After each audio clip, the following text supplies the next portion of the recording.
So yep, this is a real thing. I'm not sure if anybody else has seen this, but it is quite perplexing. And this is what a melanated man, right, had to state about this, right? It's always Haitian Americans who have never set foot in Haiti who do two things: tell people how dangerous Haiti is and have zero idea what Haitians look like. I can guarantee you that this lady is more Haitian than 90% of y'all in these comments. It's the ignorance for me. Now, like I stated before, the most interesting thing is when you have a lot of people that decide to speak, a lot of them decide to speak because they have some type of platform or a ulterior motive. When I decided to take a look at this guy's IG that wanted to leave this comment, I was clearly able to see that he's doing music. He's an artist.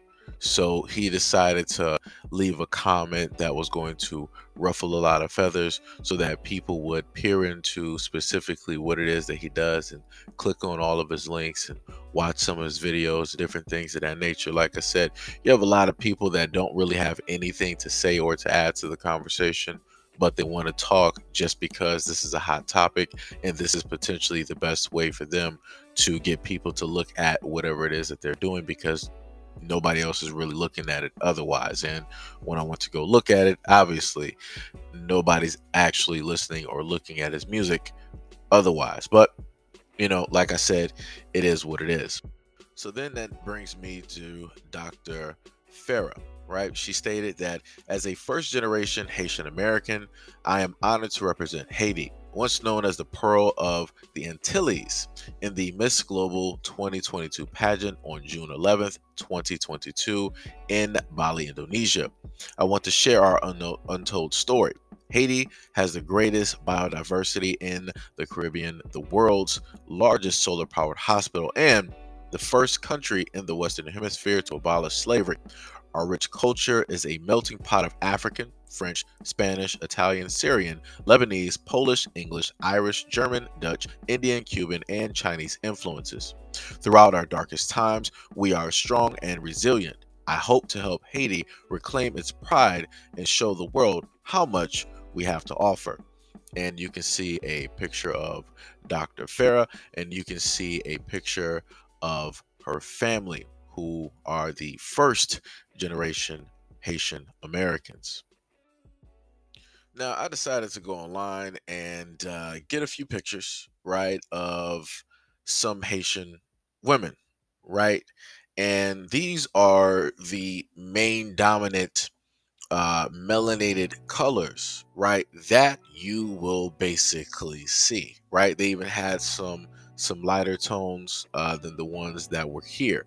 But what I'm saying is the greater majority of Haiti, along with a lot of islands, this is pretty much the dominant skin complexion, right, that you are going to see, that you are going to directly run into. Because just like in Africa, you're going to see the dominant skin complexion there, which is very, very, very well melanated, right? And it's that way because they have to have that protection in order to be out in that sun, in order to survive in that environment. Without that type of melanation, without that type of carbonation, uh, they wouldn't be able to survive there on that continent, right? Things would be vastly different, right? This is why you have lighter folks, right, living up north in Europe and so on, right? And this is when it gets to the middle of the equator, those hotter areas. This is where people start to look more melanated because it is hotter there. The sun's focus, right, is more intense there. So in order to survive there, you have to be more well equipped, right, than other people on this planet. But like I said before, a lot of people don't happen to believe in genetics and different things of that nature. People think that, oh, if you can, anybody can survive anywhere. Anybody can be in any type of climate, right? When realistically, that's not exactly true. Of course, yes, you can be there, but the problem with that is that you're going to end up suffering the consequences because genetically you are not that well equipped or even equipped at all, right, in order to survive there. So past that, right, my main thing is this: out of all of the beautifully melanated Haitian women that you see directly in front of you, or the ones that are directly on that island, how is it possible that they skipped all of those women there and they went for somebody who is not even a representative, right, of the mass majority of the Haitian people? Like I said before, I think at one point in time they had a Miss Africa, right, or whatnot or whatever, and she was European-esque, phenotypically, skin complexion wise. Like I said, that's not the main representation. So how is it possible? Like I said before, the main thing that I have to look at is this: if anything is to change, or if representation really matters, then the people that are there, meaning the Haitian people, the ones that really want to be represented, y'all got to be able to speak the loudest. Because the main thing that I've noticed going through a lot of these posts, I can't tell you if those are, troll profiles that people made, if those are bot profiles. The one thing that I can sit up there and state is that you have those there, right, that are in a sense agreeing with the fact that Dr. Farah is able to represent Haiti, even though she does not represent the greater majority of Haiti there, right? She basically represents a non-melanated version of Haiti, right? This is what you would consider privilege, because all of the things, all of the downfalls, right? All of the negative things that people would have to say about Haitian people, she's not going to suffer any of that, because when people look at her, they're not going to automatically assume that, yo, she's Haitian. She looks Haitian. Like I said before, when I look at Dr. Farah, I don't see anything that looks Haitian. I don't see anything that realistically is a representation of the country. When I look at these women here, right, and I compare that to the women that are directly there, I can see the features. I can see certain things. And on top of that, people that are naturally born in Haiti or their families are Haitian, they can clearly sit up there and look at a variety of women, and they can sit up there and tell you just by the look, right, that they are Haitian, that they are descendants, or so on and so on and so on. Like I said before, this is, for me, it's completely insane that all of these women that I feel would have done a very beautiful job in order to represent Haiti were in a sense skipped over, right? It's a shame that the beautiful women on that island have been skipped over, and they decided to go for somebody, like I said before, who does not fully embody and represent the melanated Haitians that are there. Like I said, it was the melanated Haitians that sat up there and sent France or whoever over there in Europe packing. They did that themselves.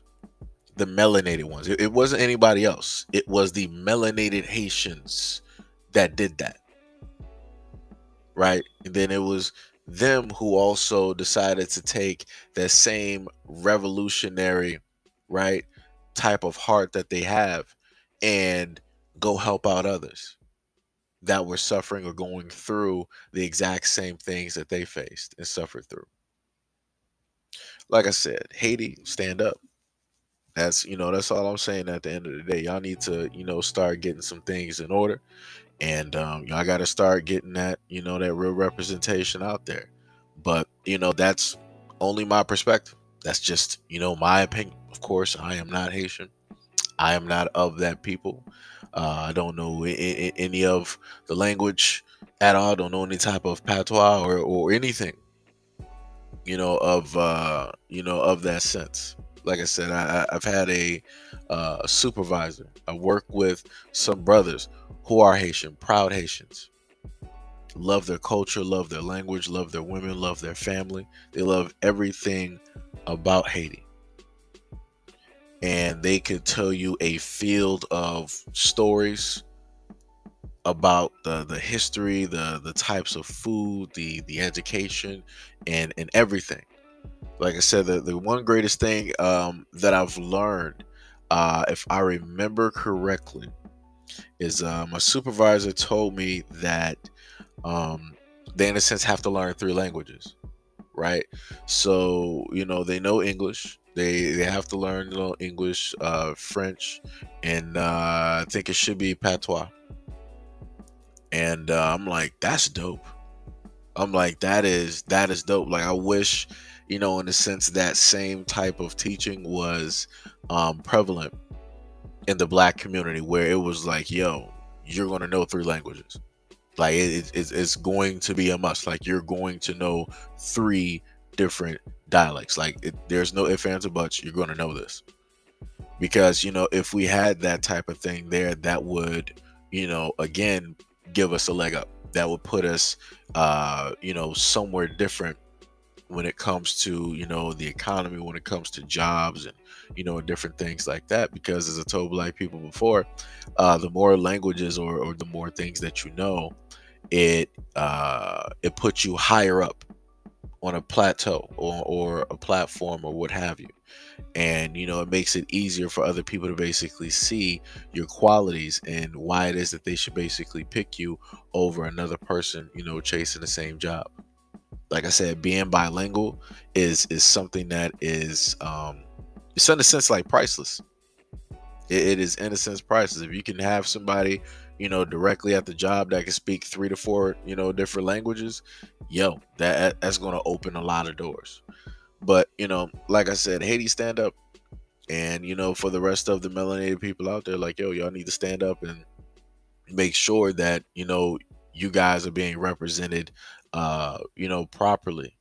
Whenever you have somebody out here, in a sense, trying to act in your image, you got to make sure your image is actually out there, not the image of what it is that they want to be portrayed.